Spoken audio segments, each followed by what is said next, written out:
It was known to be impossible to cross the great dark expanse between galaxies, but the humans did it anyway. They arrived in worldships, physics-defying behemoths, the mass and size of planets, roaring onto our galactic shore at blistering speeds, bristling with disturbing weapons and impenetrable shields. Each ship was a technological wonder beyond anything anyone had dreamed possible. Clearly, they were superior in technology and arms to any known species, but would they be a threat or an opportunity? The first to find out were the Perori, an empire of aggressive isolationists scarred by centuries of war. They did not even consider greeting the humans peacefully when they entered the galaxy through their borders. Perhaps things might have gone differently if they had. Instead, they attacked on sight, and so the humans rolled through their fleet as though it was not even there.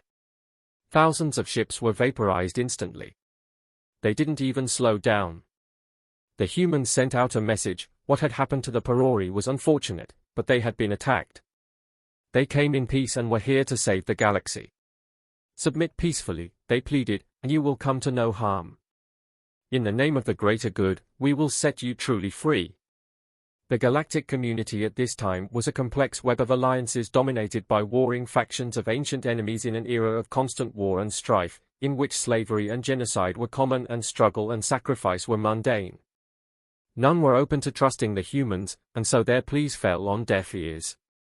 The destruction of the Pakori had sent shock waves across space as every empire scrambled to defend themselves, and the humans were greeted with hostility at every turn.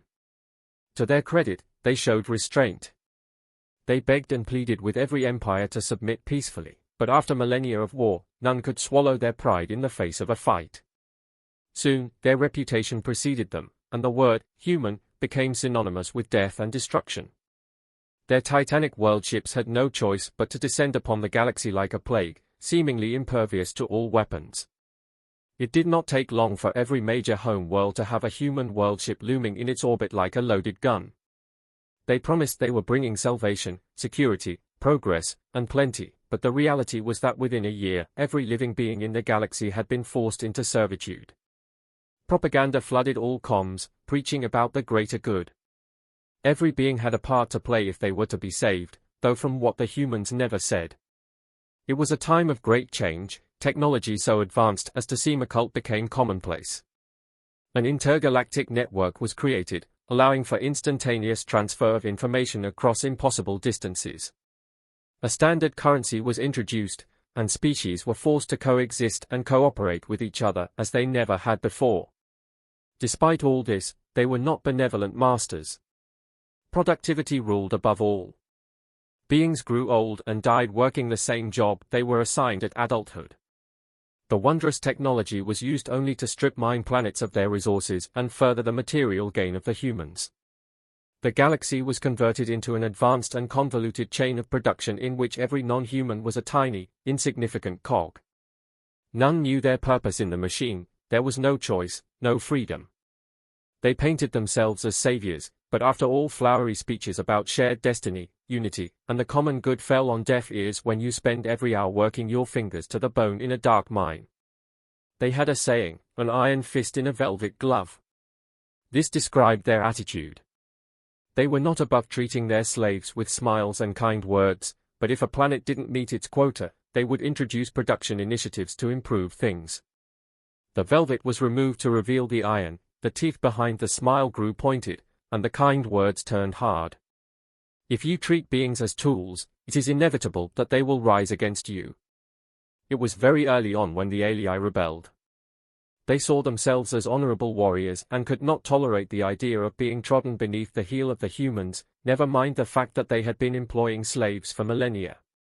The humans dropped a single bomb on their home world, releasing a virus that tore through the population in days. They were decimated, and within a week, the workers had been replaced with other species from off-world, with barely a blip in production. In their announcement, the humans spoke at great length about the greater good of the galaxy and shared responsibility for the future.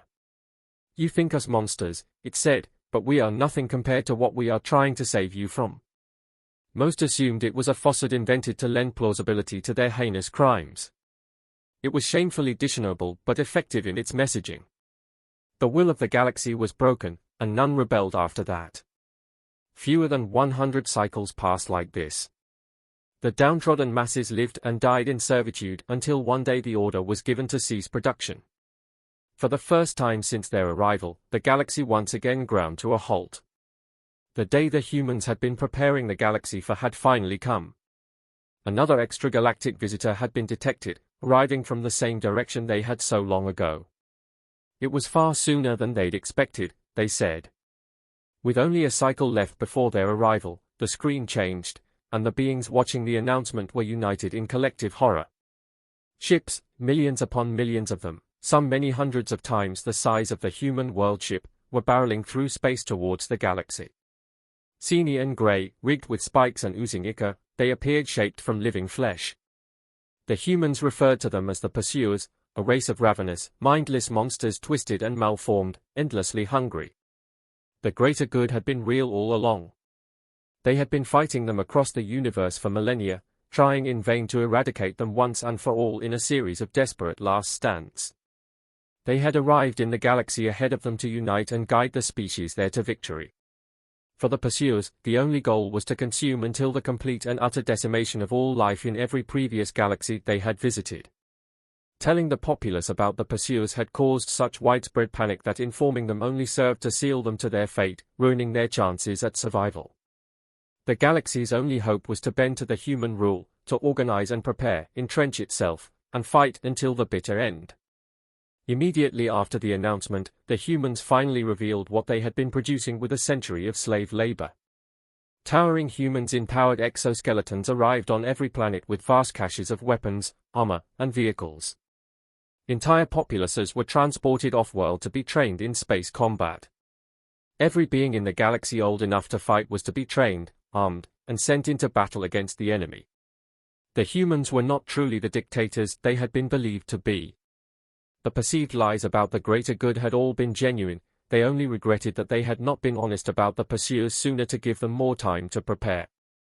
The galaxy saw a different side to them than what had previously been seen as aloofness, revealed itself as quiet fortitude. The brutality with which they drove the workers was really determination. Everything they had done had come at the expense of the people, true, but it had genuinely been done for the greater good. The Pursuers, when they arrived, were everything the humans had promised them to be, mindless savages intent only on destruction and consuming every living thing they could find. There was no method to their madness, just sheer weight of numbers. In space, they would launch wave upon wave at the Allied fleets with no regard for themselves. Their ships were impossibly fast and could somehow sense sentient beings. They would aim themselves at enemy spacecraft, ramming them at near-light speed before sprouting limbs and tearing through the metal. The world ships and their supporting fleets, now crewed by the former slaves, were in constant combat. Any defeat in space would allow Pursuer ships to make planetfall. Once they landed, millions upon millions of drones would throw themselves tirelessly at any living creatures they could find, ripping them to pieces and devouring them in moments. The fighting was brutal, billions of lives were lost daily as the coalition of species led by the humans fought desperately for their survival. They were few in number, but on land and in space, the humans fought like warrior gods, always where the fighting was thickest, never tiring, never wavering. They inspired those around them to fight harder, to never give in, and even sometimes to sacrifice in the name of the greater good. The war went on for decades and, at times, seemed lost, but the bravery, preparation, logistics, and tactics of the humans snatched victory from the jaws of defeat time and time again. The cost was dear, trillions of lives were lost to the Pursuers. But in the end, the galaxy was victorious. It had been a long, bloody, and torturous war such as had never before been seen. Cities had been leveled, planets thrown out of orbit, and soldiers returning to their homes found them empty or destroyed. Not knowing how to rebuild, they turned to the now beloved humans for help, but they were gone. No fanfare, no celebration, the surviving humans just sailed off into deep space in their world ships towards the closest galaxy, leaving behind the fruits of the labor of 100 cycles, technology and resources enough to render scarcity impossible for the rest of time. Shortly after they left, a message arrived from the direction the humans had traveled in. It read, "We are sorry. There are others we must help for the greater good. Now you are truly free, even from us."